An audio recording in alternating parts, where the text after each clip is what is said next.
Greetings, students, and welcome to this edition of Mr. Zoller's Social Studies Podcast. Now, in today's edition, we're going to be studying some Chinese history. Specifically, we're going to look at the Qin Dynasty and the Han Dynasty.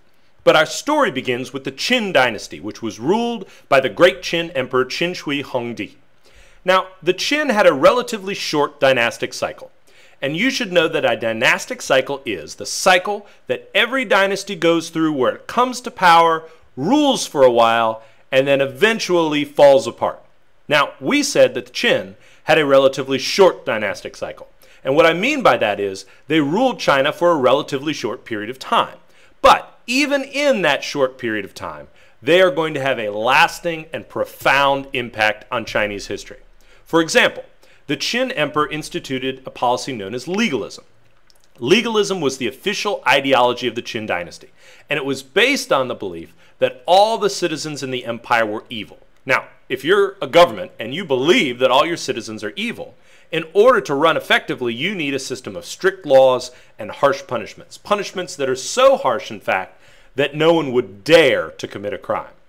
Now, a system like this certainly would reduce the crime rate, but it's also not going to be particularly popular among the citizens. And that's not the only example of such a policy from the Qin Dynasty. The Qin were becoming concerned about the growing influence of Confucian scholars. So they would go on to conduct one of history's first book burnings, and they also executed many of these scholars by throwing them into a pit. And even some of the great building works of the Qin were conducted in a similar manner. Thousands of people were forced to work against their will on the Great Wall of China. Construction of the Great Wall of China began during the time of the Qin Dynasty, as well as work on the tomb of the Qin Emperor himself. Now, the Qin Emperor decided that he wanted to have one of the most opulent tombs in history. He wanted to bring his army with him to the afterlife, and so he ordered life-size copies made of all the soldiers in his army. Now, this project was never finished by the time that the Qin Dynasty came to the end of its dynastic cycle. However, literally thousands of these soldiers are buried near the Chinese city of Xi'an. Now, the Qin obviously are going to leave their mark on Chinese history, but because they were unpopular, they were soon overthrown and replaced by the Han Dynasty. Now, the Han were smart enough to realize the situation in which they had found themselves. Certainly, many policies of the Qin were very unpopular, and so the Han would come in and make sweeping changes, but the Han also realized that the Qin had been very successful. And so they realized that they would be very wise to retain some of the policies from the Qin Dynasty as well. Let's look at some of the policies that the Han are going to change, as well as some of the things that they are going to keep in place. Our first example is that the Han are going to get rid of legalism. Remember, legalism was the policy that was based on harsh punishments in order to prevent crime. The Han are going to get rid of legalism, and they're going to go back to the teachings of Confucius. Confucius was a scholar who lived during the time of the Zhou Dynasty and was focused on politics and relationships. When the Han go back to the teachings of Confucius, that lasting influence will be carried forward into future dynasties as well. The other thing that the Han are going to do is that they are going to consider the family to be the center of Chinese society.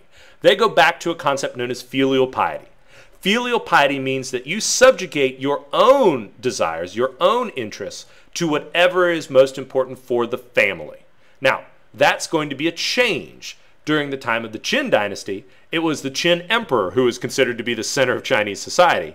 Now with the Han Dynasty, it's once again the family that is at the center of Chinese society. There are, though, some things that the Han are going to wisely keep from the Qin Dynasty. For example, the Han retained the Qin bureaucracy. The Qin had a robust bureaucracy in place that was capable of executing all of the day-to-day operations of even a very large empire like the Qin. The Han are going to keep many of those things in place when they take over and begin their own dynastic cycle. The other thing that the Han are going to do is keep the Qin meritocracy.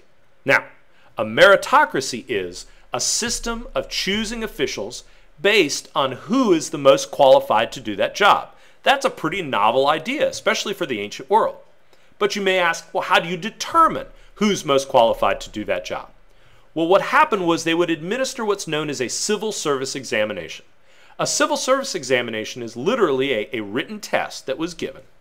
And based on the results of that test, that would determine who was qualified to do a given job. So the Qin were very successful implementing civil service examinations and a meritocracy, and that is something else that the Han are going to keep in place when they are ruling China. So certainly the Han are going to leave their own impact on China.